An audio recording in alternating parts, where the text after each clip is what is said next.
Okay, so when it comes time to clean your paintbrush, first thing you want to think of is, are you working where there's a septic system, or are you hooked up to a municipal wastewater treatment facility? If you're in town on a wastewater treatment facility infrastructure, then you can send that paint right down the drain, so you can clean it inside in the kitchen sink or the bathroom sink or a bathtub or whatever, shop sink ideally.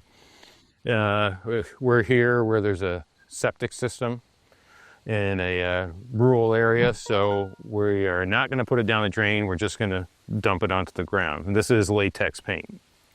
So the first thing I like to do is find the garden hose and get some water into my cut bucket and kind of wash the sides of the cut bucket with the brush. So I'm washing the cut bucket and the brush at the same time.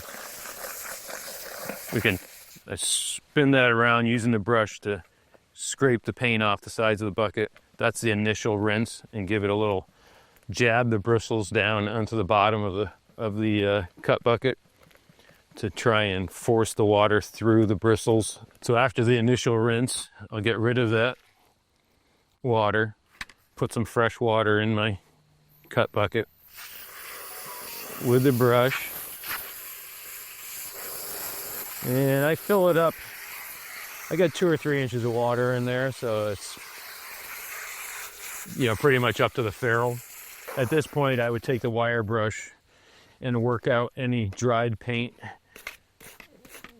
that will generally be up in this area up here, the non-working part of the brush. And I like to use the edge of the bucket to support the bristles. Tip it on edge and get that surface as well. So work it all the way around. Don't go this way with the wire brush, always in the direction of the bristles. So typically I do this 3 or 4 times. It all depends on how much paint you got on there, how much dried paint you need to remove. That water is clear. Brush is clean. So then at this point, what I typically do is I'll spin out as much water as possible. And then you want to just